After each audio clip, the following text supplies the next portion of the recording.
So, you want to improve your average speed, eh? Well, you clicked on the right video. We're going to give you 6 tips and tricks to get you faster. All but one of them are free, and only one of them requires more effort. Brilliant! And stay tuned for the last one, because it's the best one.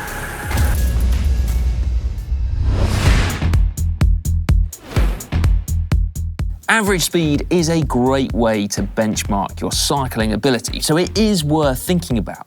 A higher average speed means that, of course, you can go further in the same time, and that you're faster, which is just more fun, but it is also a sign that you're getting fitter.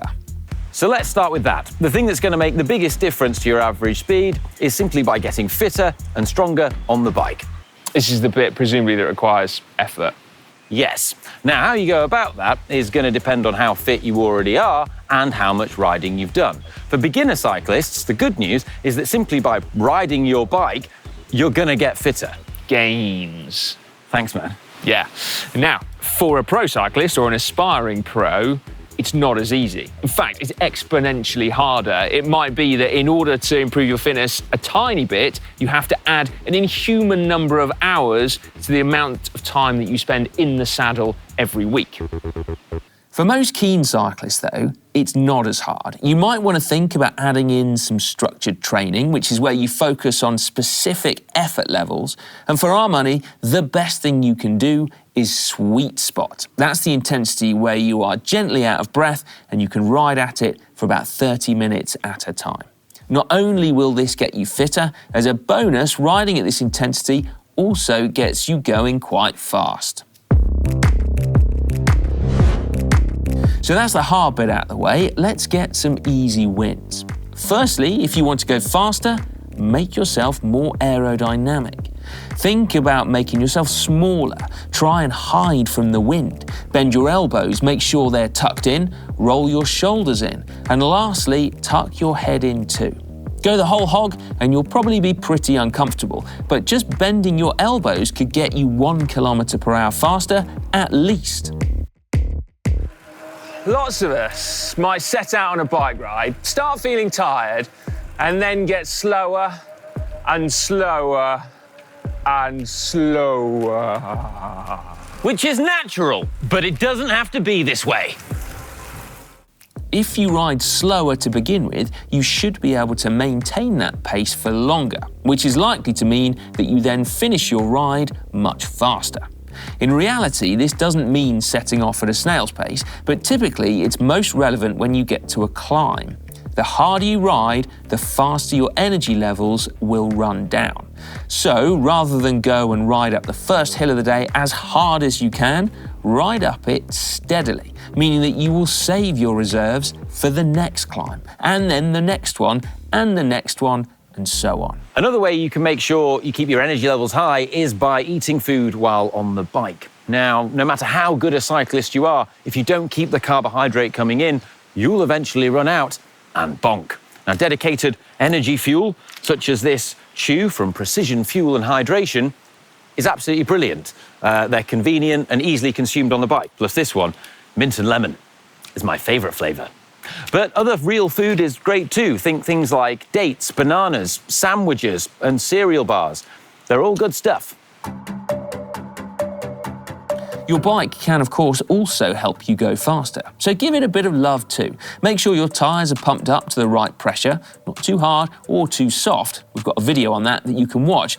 Make sure your gears work smoothly as well, and that your chain isn't covered in gunk and grime, which will rob you of power. And check to make sure your brakes aren't rubbing. You can also make your bike faster too by upgrading it. And here is where you can go a little bit bonkers, perhaps funding it by taking out a second mortgage.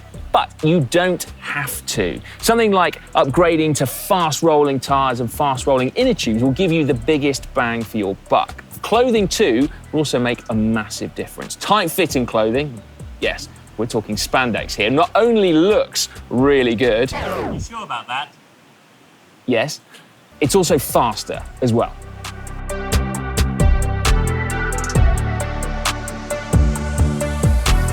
And what about the biggest and the best tip then? The one that we promised you at the beginning? Well, it's not going to revolutionise your cycling, but it can still make you faster. And, well, most people don't know about it. And those that do are often confused by it. Basically, on a flat road with no wind, the fastest way to get from point A to point B is with an even effort. However, when you add in hills and wind, that changes. The fastest way from A to B is no longer with an even effort, but trying harder in places and then recovering in others. So it's much faster to ride up a hill hard, but not too hard, and then recover on the descent, rather than riding up and down at a medium pace. Once you start thinking about your rides in this way, you'll see there's loads of ways in which you can get more speed for less. Yeah, for example, conserving your momentum as much as possible. If you're approaching a short climb, consider putting in a few extra strong pedal strokes at the bottom of it so that then it can propel you halfway up that climb before your speed starts to drop for virtually no extra cost. That's Dan Lloyd's favourite little trick. Or staying smooth through corners rather than jabbing your brakes on. Even coasting up to traffic lights to try to time them changing to green before you have to come to a stop. Although, as if it needed saying, always respect the rules of the road, no matter if you are worried about your average speed or not. Now, these sound like small things, but they will all add up to make a big difference. Game. Exactly. Now, after all of this, if you still want to go faster, then, well, you can choose a route that has fewer hills. Also, look at the weather forecast, and that way you can try and avoid long stretches of road that can be exposed to head and crosswinds. Yeah, and you know what makes the biggest difference of all? Finding someone to ride with, someone that can help set the pace with you is the best way to see your average speed shoot up. Ideally, someone that's stronger than you that you can sit behind. Right, okay, well actually that isn't 6 tips. We've given you 3 Brucey bonuses as well. 9 tips to help improve your average speed. Let us know what you think about that one about riding harder when you're going slower, because that is a controversial tip, isn't it? In fact, we had quite a lengthy debate on this very subject just last night. Get involved in the comment section down below. I was going to say a mass debate. And then I thought, I shouldn't say that. I mean, yeah. I don't know what to say to that. Give the video a like if you enjoyed it. There's a lot of people involved. Please hit subscribe if you haven't left the video already.